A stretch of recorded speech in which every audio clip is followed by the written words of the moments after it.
Hello everyone. মই ডিম্পিয়ে পুনৰ এবাৰ আপোনালোক সকলোকে মোৰ চেনেল নিউজ আইনলৈ আদৰণি জনাইছো। আজিৰ ভিডিঅ'টোত আমি আলোচনা কৰিম past tenseৰ বিষয়ে। অৰ্থাৎ past tenseৰ প্ৰতিটো ভাগৰ বিষয়ে আমি উদাহৰণৰ সহায়ত বহলকৈ আলোচনা কৰিম। মোৰ আগৰ ভিডিঅ'টো আছিল প্ৰেজেন্ট টেন্সৰ ওপৰত। যদি ইয়াত কোনোবা নতুন ভিউৱাৰ্ছ আছে তেতিয়াহ'লে তেওঁলোকে মোৰ আগৰ ভিডিঅ'টো ডেছক্ৰিপশ্যন বক্সত লিংক দিয়া আছে, তাত গৈ প্ৰেজেন্ট টেন্সৰ ভিডিঅ'টো চাব পাৰিব। আজি এই ভিডিঅ'টো চোৱাৰ পিছত মই আশা কৰোঁ আপোনালোকে past tenseৰ যি কনচেপ্ট আছে সেইটো সম্পূৰ্ণভাৱে ক্লিয়াৰ হ'ব। গতিকে দেৰি নকৰোঁ, ভিডিঅ' আৰম্ভ কৰোঁ। past tenseৰ বিষয়ে আলোচনা কৰিছোঁ। প্ৰেজেন্ট টেন্সৰ দৰেই past tenseতো 4টা ভাগ আছে আৰু প্ৰথমতে মই কৈ দিওঁ past tense কি হয়। যিটো কাম, যিটো প্ৰগ্ৰেম অতীত কালত হৈ যায়, যিটো ঘটনা পাৰ হৈ যোৱা সময়খিনিত ঘটে, আমি ঘূৰাই আনিব নোৱাৰোঁ, তাকে past tense বুলি কোৱা হয়। ইয়াৰ 4টা ভাগ মই লিখি দিছোঁ। এইকেইটা হৈছে ইয়াৰ ভাগকেইটা: past simple, past continuous, past perfect, past perfect continuous। এতিয়া ইয়াৰে প্ৰথম ভাগটো অৰ্থাৎ past simpleৰ বিষয়ে আমি আলোচনা কৰিম। past simple হয়, মই কৈছোঁ, যেতিয়া কোনোবা এটা কাম অতীতত হৈ গ'ল সেইটো একদম সাধাৰণ ভাষাতেই past simple বুলি কোৱা হয়। ইয়াৰ আন এটা নামো আছে past indefinite। এতিয়া ইয়াৰ চেণ্টেন্স ষ্ট্ৰাকচাৰটো মই লিখি দিছোঁ। past simpleৰ চেণ্টেন্স ষ্ট্ৰাকচাৰটো একেবাৰে সহজ: ছাবজেক্ট প্লাছ ভাৰ্বৰ ছেকেণ্ড ফৰ্ম প্লাছ অবজেক্ট। আমি সকলোৱে জানো ভাৰ্বৰ আমাৰ 3টা ফৰ্ম থাকে: ভাৰ্ব 1, ভাৰ্ব 2, ভাৰ্ব 3। মানে মই লিখি দিছোঁ, এইটো ভাৰ্ব 1টো হৈছে প্ৰেজেণ্ট ফৰ্মটো, ভাৰ্ব 2টো হৈছে পাষ্ট ফৰ্মটো, আৰু ভাৰ্ব 3 হৈছে, এইটো মই তলত লিখিছোঁ নুজুৰিব, পাষ্ট পাৰ্টিচিপল। ভাৰ্বৰ ছেকেণ্ড ফৰ্ম এইটো ফাৰ্ষ্ট, প্ৰেজেণ্ট, পাষ্ট, ছেকেণ্ড, আৰু পাষ্ট পাৰ্টিচিপলটো হৈছে থাৰ্ড ফৰ্ম। ভাৰ্বৰ 3টা ফৰ্ম থাকে। ইয়াৰে মই ইট এটা ভাৰ্বৰ সহায় লৈছোঁ। ইট মানে খোৱা। ইটৰ এইটো ফাৰ্ষ্ট ফৰ্ম হয়, ছেকেণ্ড ফৰ্মটো ইটৰ হৈছে এট, আৰু থাৰ্ড ফৰ্মটো হৈছে ইটেন। এইটো ভাৰ্বৰ ফাৰ্ষ্ট ফৰ্ম, এইটো ছেকেণ্ড ফৰ্ম, এইটো থাৰ্ড ফৰ্ম। বুজি পোৱা হৈছে নিশ্চয়। এতিয়া মই ইট ভাৰ্বটো এইটো কাৰণে সহায় লৈছোঁ কাৰণ মই এক্সাম্পল যে দিম, এক্সাম্পলত মই ইট ভাৰ্বটো লৈ এক্সাম্পল দিম। এটা এক্সাম্পল মই দিছোঁ, আই এট ৰাইচ, মানে মই ভাত খালোঁ। ভাত খোৱা কামটো অতীতত হৈ গ'ল, এই কামটো হৈ গ'ল অতীতত। গতিকে আইটো হ'ল ছাবজেক্ট, মই এইটো আমাৰ ভাৰ্বৰ ছেকেণ্ড ফৰ্ম আহিছে কাৰণ আমি কৰিছোঁ পাষ্ট টেন্স, আৰু এইটো আহিলে অবজেক্ট। মই আৰু এটা উদাহৰণৰ সহায়ত বুজাবলৈ চেষ্টা কৰিম। হি ৱেণ্ট হোম, সি ঘৰলৈ গ'ল। এইটো ছাবজেক্ট, এইটো আমাৰ ভাৰ্ব আহিলে ছেকেণ্ড ফৰ্ম, আৰু এইটো অবজেক্ট। মই ইয়াত লিখি দেখাইছোঁ। ৱেণ্টটো ক'ৰ পৰা আহিছে? গ'ৰ পৰা। গ'টো প্ৰেজেণ্ট টেন্স, গ' মানে যোৱা। ৱেণ্টটো পাষ্ট ফৰ্ম, ছেকেণ্ড ফৰ্ম, এয়া এইটো মানে গৈছিল, আৰু গানটো হৈছে থাৰ্ড ফৰ্ম, পাষ্ট পাৰ্টিচিপল। আমি পাষ্ট পাৰ্টিচিপল কেতিয়া ব্যৱহাৰ হয় সেইটো আমি শিকিম।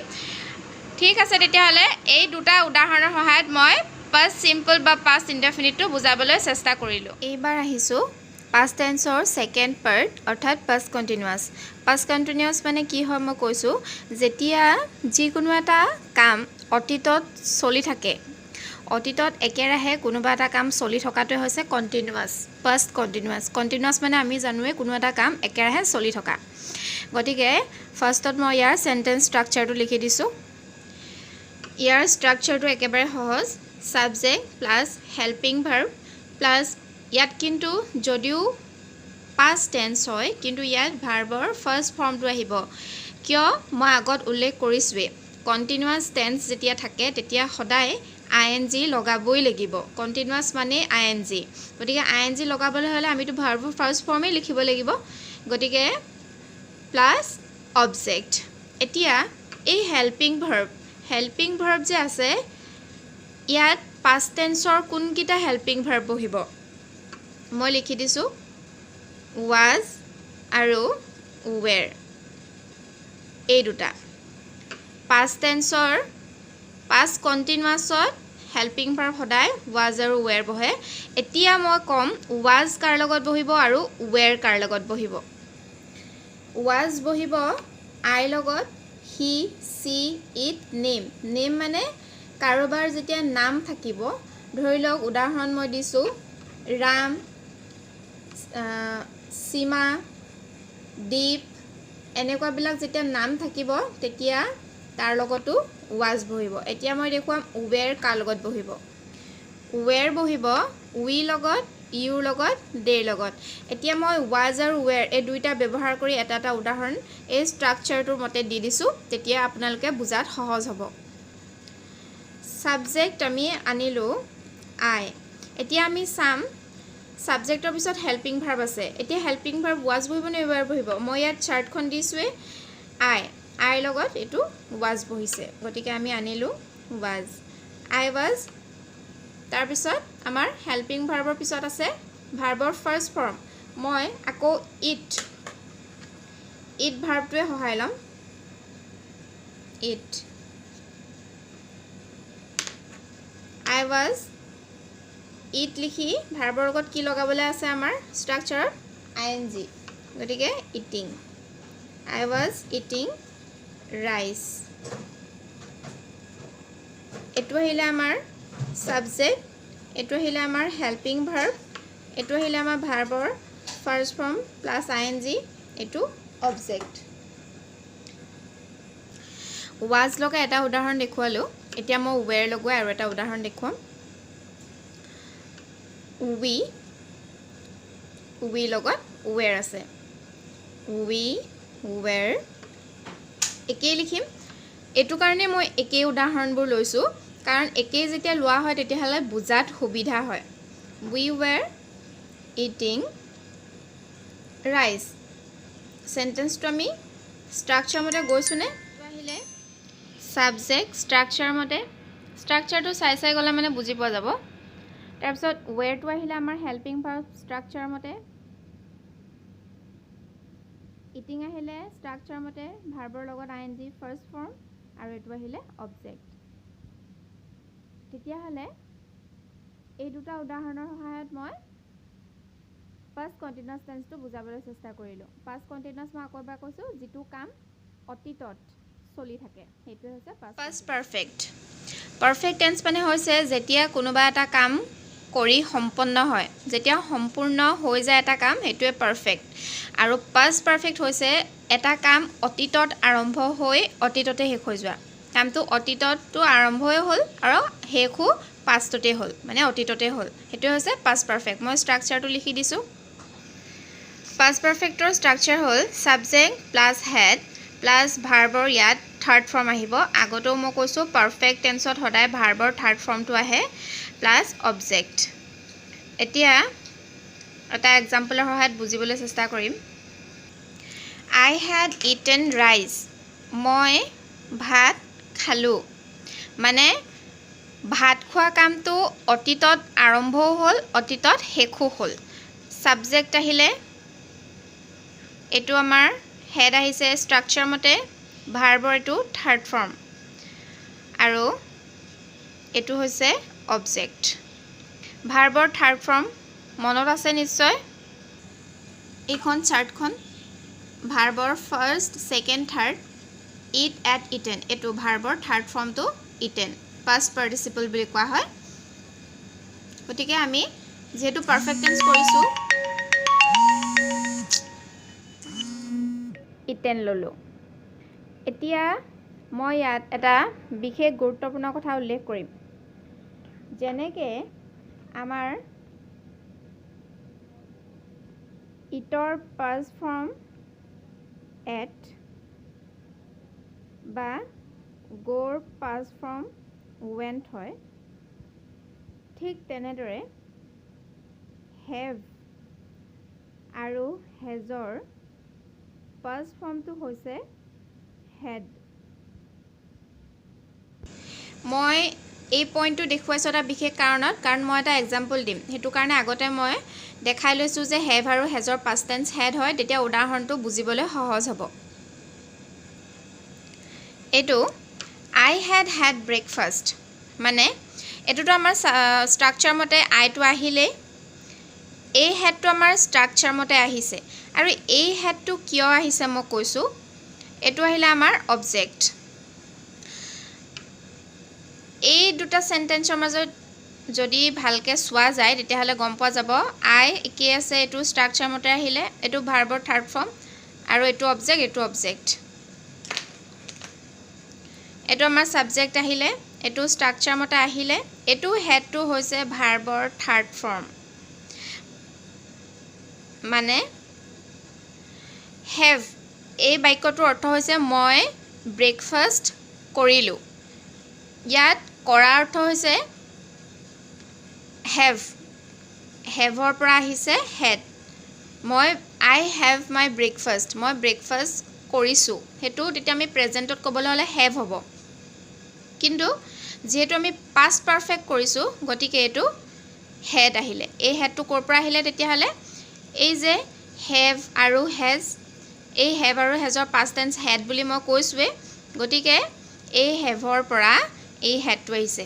এই ফাৰ্ষ্টৰ হেডটো আহিছে ষ্ট্ৰাকচাৰ মতে, আৰু ছেকেণ্ড হেডটো আহিছে আমাৰ মেইন ভাৰ্ব। এইটো আমাৰ মেইন ভাৰ্ব হয়, মই লিখি দিছোঁ বুজি পাবৰ কাৰণে।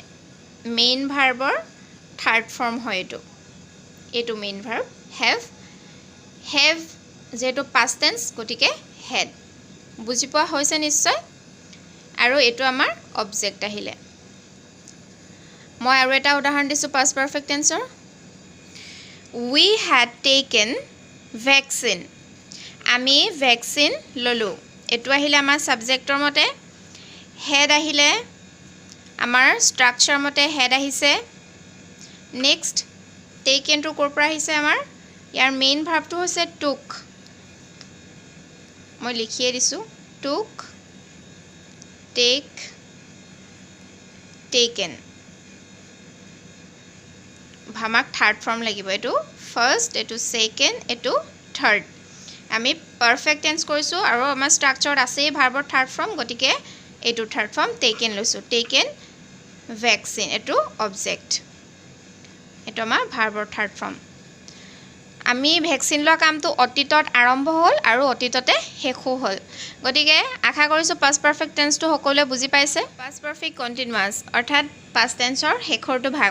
পাষ্ট পাৰফেক্ট কণ্টিনিউৱাছ টেন্স কি হয় মই কৈছোঁ, যেতিয়া কোনোবা এটা কাম অতীতত অলপ দীঘলীয়া সময়ৰ বাবেই হওক বা অলপ সময়ৰ বাবেই হওক, যেতিয়া অতীতত চলি থাকিব একেৰাহে, তেতিয়া সেইটো টেন্সক কোৱা হ'ব পাষ্ট পাৰফেক্ট কণ্টিনিউৱাছ। অতীতত কোনো এটা কাম একেৰাহে অলপ সময় ধৰি চলি থকা মানে পাষ্ট পাৰফেক্ট কণ্টিনিউৱাছ। মই ষ্ট্ৰাকচাৰ লিখি দিছোঁ। ইয়াৰ ষ্ট্ৰাকচাৰটো একেবাৰে সহজ। Subject plus had plus been plus ভাৰ্বৰ ফাৰ্ষ্ট ফৰ্ম, কাৰণ কণ্টিনিউৱাছ টেন্স, প্লাছ ING, ইয়াৰো কাৰণটো হৈছে continuous tense, plus object plus since বা ফৰ প্লাছ টাইম।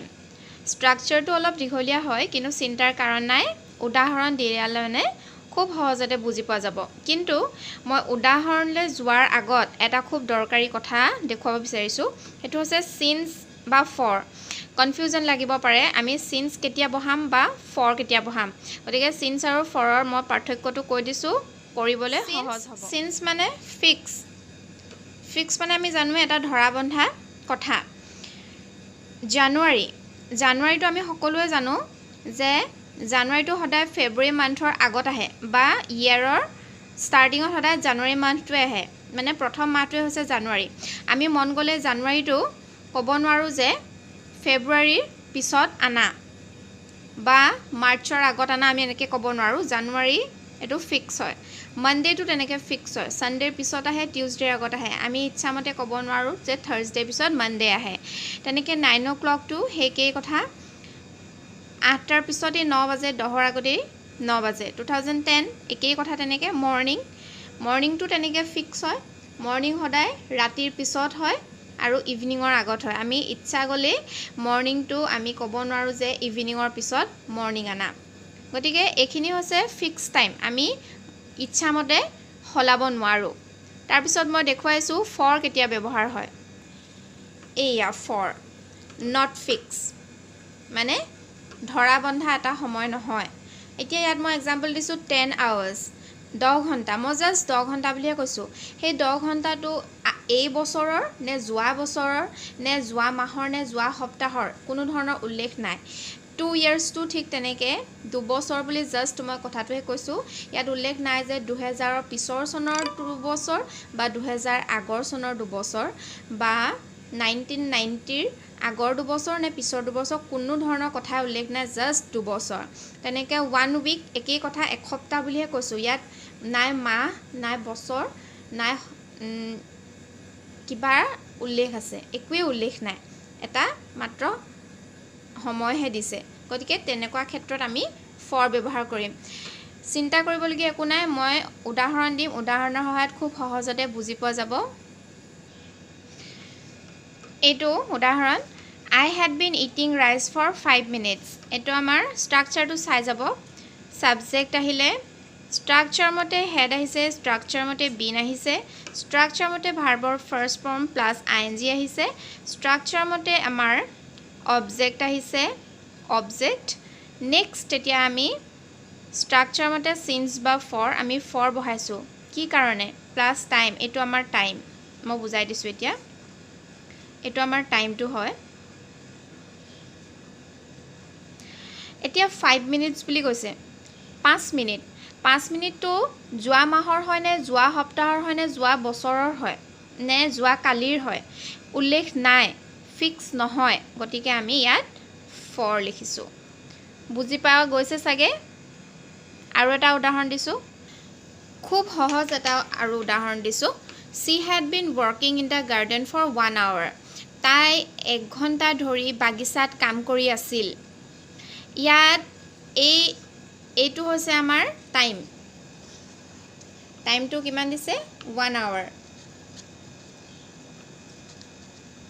মানে 1 ঘণ্টা বুলি কৈছেহে হে 1 ঘণ্টাটো হে আগৰ নিচিনাকৈ কেতিয়াৰ হয় ইয়াত উল্লেখ নাই বছৰ উল্লেখ আছে নাই মাহ নাই সপ্তাহ নে যোৱা কালিৰ হয় একোৱে উল্লেখ নাই নট ফিক্স হোৱা মানে কি হয় ফৰ হয় সকলোৱে তেতিয়া হলে past perfect continuous tense টো বুজি পাইছে বুলি মই আশা কৰিলো আজিৰ ভিডিওটোত মই past tense ৰ বিষয়ে খুব সহজ ভাষাত বুজাবলৈ চেষ্টা কৰিলো মোৰ নেক্সট ভিডিওটোত মই ফিউচাৰ টেন্সৰ প্ৰতিটো ভাগ উদাহৰণৰ সহায়ত বুজাবলৈ চেষ্টা কৰিম গতিকে যিসকল নতুন ভিউৱাৰ্ছ তেওঁলোকে মোৰ নেক্সট আপডেট বিলাক পাবৰ বাবে মোৰ চেনেলটো প্লিজ সাবস্ক্ৰাইব কৰিব আৰু আজিৰ ভিডিওটো যদি আপোনালোকে ফলপ্ৰসূ হৈছে বুলি ভাবিছে তেতিয়াহলে ভিডিওটো প্লিজ লাইক কৰিব আৰু শ্বেয়াৰ কৰিব আজিৰ ভিডিওৰ ইমানতে মই সামৰণি মাৰিছো